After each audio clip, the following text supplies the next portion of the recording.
একটা দিন সুযোগ পাচ্ছি বলার এরপর তো টাইম মেনটেন করে দেবেন। আবারও মুখ্যমন্ত্রী মহাশয়কে ধন্যবাদ জানাবো। দীর্ঘদিনের স্বপ্ন এটা আমাদের সকলেরই, যে আমাদেরকে নির্বাচিত করে এই হাউসের মধ্যে পাঠাচ্ছে। মাসের শেষে আমরা 1,21,000 টাকা নিয়ে বাড়ি যাচ্ছি। আমরা সেই জনগণের জন্য কি রোল প্লে করছি, কি বক্তব্য দিচ্ছি হাউসের মধ্যে, না হাউসের মধ্যে এসে শুধু সময় কাটিয়ে চলে যাচ্ছি।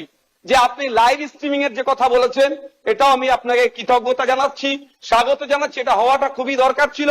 বাংলার মানুষ অন্তত আগামী নির্বাচনগুলোতে তাদের জনপ্রতিনিধি হিসাবে কাদেরকে চুজ করবে, কেমন মানুষকে পাঠানো দরকার, তারা যেখানে বাংলার আইন তৈরি হচ্ছে আগামী 5 বছর বাংলার শিক্ষা, স্বাস্থ্য, কর্মসংস্থান থেকে শুরু করে কৃষকের রুজি রুটির প্রশ্নে, প্যারা টিচার থেকে শুরু করে বিভিন্ন ক্ষেত্রে সমকাজের সমবেতন নিয়ে এক কথায় আগামী 5 বছর বাংলা কিভাবে চলবে, বাংলার মানুষের স্বার্থে কি আইন তৈরি হচ্ছে, আইন পজিটিভ একটু ছোট করুন।